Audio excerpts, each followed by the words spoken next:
Hello बच्चों, बहुत बहुत स्वागत है आप सभी का आपके अपने यूट्यूब चैनल स्टडी पैराडाइज की इस नई वीडियो में।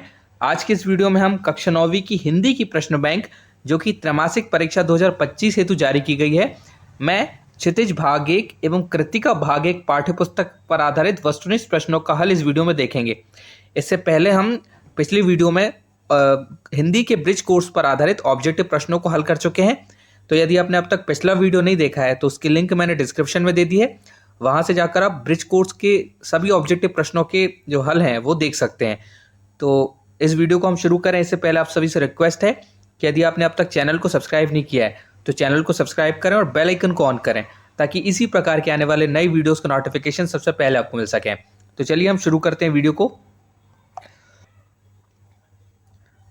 तो पहला प्रश्न है, सही विकल्प चयन कर लिखिए। तो इसमें पहला है, झूरी के साले का नाम था दया, गया, दयाल या राम।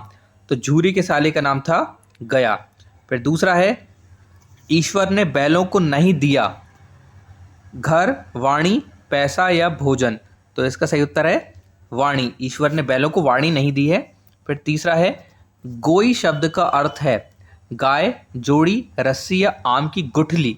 तो ब्रिज जो पुस्तक है उसके आधार पर गोई शब्द का जो अर्थ है वो होता है जोड़ी। यहाँ पर गोई मतलब जो बैलों की जोड़ी थी उसके संदर्भ में गोई शब्द उपयोग हुआ है।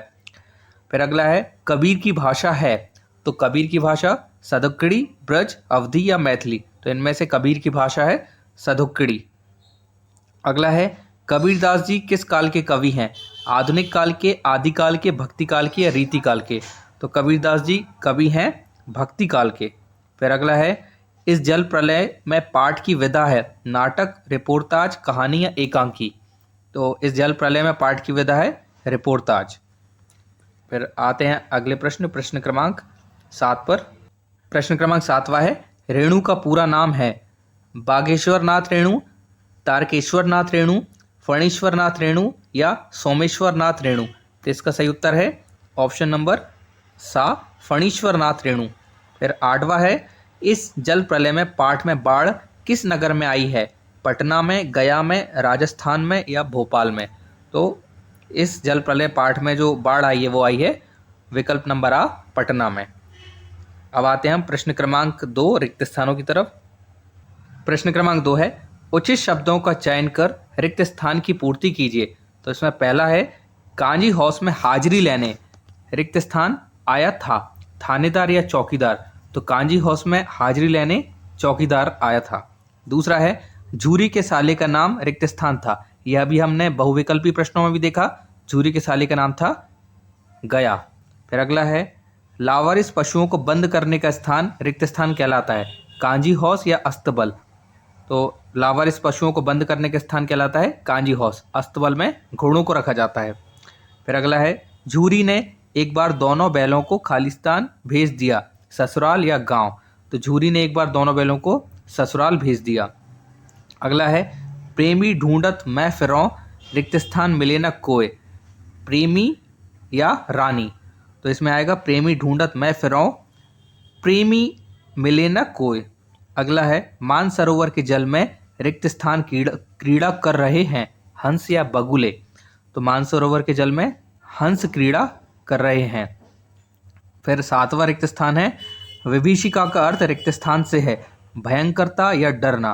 तो विभीषिका का अर्थ है भयंकरता से। फिर 8वां प्रश्न है रिक्त स्थान में, मृत्यु के तरल दूत को आता देख लेखक ने उसे रिक्त स्थान किया प्रणाम या अनुरोध। तो उन्होंने किया प्रणाम। तो ये हो गए हमारे प्रश्न क्रमांक 2 रिक्त स्थान के सभी उत्तर। अब आते हैं प्रश्न क्रमांक 3 की तरफ। अब आते हैं हम बच्चों प्रश्न क्रमांक 3, निम्नलिखित कथनों के समक्ष सत्य या असत्य लिखिए। तो पहला है, बछिया के ताऊ मुहावरे का अर्थ है मूर्ख व्यक्ति। तो ये कथन है सत्य। मैं यहाँ सत्य असत्य को सही या गलत लिखूंगा, लेकिन आप उसे सत्य असत्य से रिप्लेस कर लीजिएगा। अब आते हैं दूसरे उस पर, तो ये यहाँ पर सत्य लिखेंगे आप।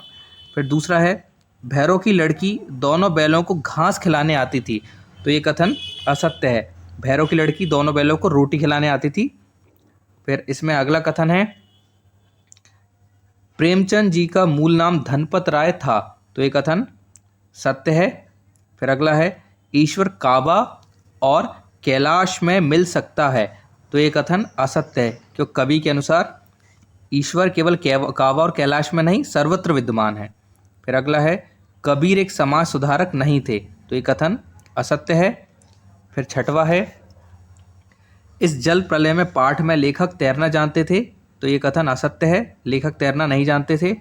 फिर सातवां लेखक फणीश्वर नाथ रेणु बाढ़ देखने अकेले ही निकल पड़े थे, तो ये कथन असत्य है, वो अपने मित्र के साथ गए थे। फिर आठवां इस जल प्रलय में पाठ के लेखक जगदीश चंद्र माथुर हैं, तो ये कथन असत्य, यहीं पर लिखा हुआ है जो बाढ़ आई थी इस जल प्रलय में उसके लेखक हैं फणीश्वर नाथ रेणु। अब आते हैं हम प्रश्न क्रमांक 4 की तरफ। प्रश्न क्रमांक 4 है बच्चों, सही जोड़ी का मिलान कर लिखिए। तो यहाँ पर हमें स्तंभ आ को स्तंभ बा से मिलाना है। तो यहाँ पर मैं आपको वीडियो में तो लाइन के माध्यम से उत्तर बताऊंगा, लेकिन आपसे एक रिक्वेस्ट है कि आप जो सही उत्तर है उसको आमने सामने ही लिखें।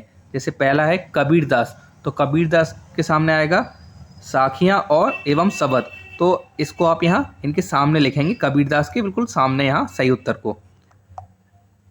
तो सही उत्तर को आपको आमने सामने लिखना है। फिर दूसरा है पखा पखी, तो पखा पखी का मतलब होता है पक्ष विपक्ष, तो उसको आप यहाँ लिख लेंगे सामने। फिर तीसरा है दो बैलों की कथा, तो दो बैलों की कथा लिखिए मुंशी प्रेमचंद ने। फिर अगला है कांजी हौस, तो कांजी हौस के सामने आ जाएगा मवेशी खाना। फिर अगला है पांचवा पराकाष्ठा, तो पराकाष्ठा के सामने आ जाएगा अंतिम सीमा। फिर छठवा है अड़ियल, तो अड़ियल का मतलब होता है हठी। फिर सातवां है पटना, तो पटना कहाँ है बच्चों, बिहार में। और फिर आठवां आच्छादित, तो आच्छादित का मतलब होता है ढका हुआ, ये यहाँ पर आ जाएगा। तो आप सभी उत्तरों को बिल्कुल उनके सामने लिखेंगे जहाँ पर वे आ रहे हैं, तो इस तरीके से आपको पूरे अंक मिलेंगे। इस तरह से लाइन खींचने में आप गलती कर सकते हैं या आपके कुछ नंबर बाय मिस्टेक कट सकते हैं। आप सही उत्तरों को बिल्कुल सामने लिखें ताकि आपके जो जांच करता है उन्हें स्पष्ट उत्तर समझ में आए। अब आ जाते हैं हम प्रश्न क्रमांक 5 की तरफ। प्रश्न क्रमांक 5 है बच्चों, निम्नलिखित प्रश्नों के उत्तर एक वाक्य में लिखिए। तो पहला है सहिष्णुता शब्द का क्या अर्थ है, तो इसका उत्तर आप लिखेंगे सहिष्णुता शब्द का अर्थ सहनशीलता है। इस तरह से आप पूरे वाक्य में उत्तर लिखेंगे, सहिष्णुता शब्द का अर्थ सहनशीलता है। फिर दूसरा प्रश्न देख लेते हैं, झूरी के बैल किस नस्ल के थे,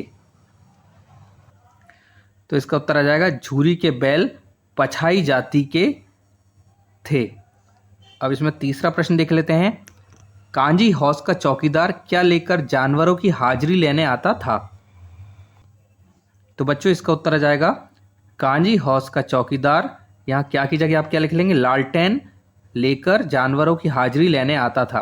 केवल क्या की जगह पे आपको लालटेन लिखना है, बाकी पूरा उत्तर सेम टू सेम आप पूरा वाक्य में लिख देंगे।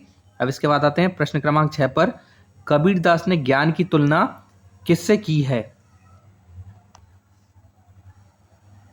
तो इसका उत्तर बच्चों कबीरदास ने ज्ञान की तुलना किससे के स्थान पर, दीपक से की है। अब आते हैं प्रश्न क्रमांक, यहाँ बाय मिस्टेक 6 लिखा गया है, यहाँ ये आएगा 4, तो यहाँ पर यह 5वां प्रश्न आ गया है, मनुष्य की श्रेष्ठता किसके कारण होती है, तो इसका उत्तर आ जाएगा बच्चों मनुष्य की श्रेष्ठता उसके ज्ञान विवेक व सद्गुणों के कारण होती है। किसके किस स्थान पर आप लिख लेंगे ये सब पूरा ये वाला हिस्सा। फिर इसके बाद आते हैं हम अगले प्रश्न की तरफ। तो अगला प्रश्न है बच्चों प्रश्न क्रमांक 6वां, कबीरदास ने किसका विरोध किया है, तो इसका उत्तर आ जाएगा बच्चों कबीरदास ने ढोंग पाखंड व अंधविश्वास का विरोध किया है। इसके बाद 7वां प्रश्न है, इस जल प्रलय में नामक पाठ में बाढ़ के पानी को क्या कहा गया है, तो इसका उत्तर है बच्चों इस जल प्रलय में नामक पाठ में बाढ़ के पानी को मृत्यु का तरल दूत कहा गया है। फिर आते हैं प्रश्न क्रमांक 8 की तरफ, साक्ष्य पत्रिका के विशेषांक का नाम लिखिए, तो इसका उत्तर है बच्चों साक्ष्य पत्रिका के विशेषांक का नाम साहित्य विशेषांक है। तो बच्चों ये थे प्रश्न क्रमांक 5 के अंतर्गत एक वाक्य में उत्तर के अंतर्गत सभी प्रश्नों के उत्तर। उम्मीद करता हूँ वीडियो आपको पसंद आया होगा। यदि वीडियो अच्छा लगा है तो वीडियो को लाइक करें, अपने दोस्तों के साथ भी इसे शेयर करें, और अब तक चैनल को सब्सक्राइब नहीं किया तो चैनल को सब्सक्राइब करके बेल आइकन जरूर ऑन कर लें, ताकि इसी प्रकार के आने वाले नए वीडियोस का नोटिफिकेशन सबसे पहले आपको मिल सकें।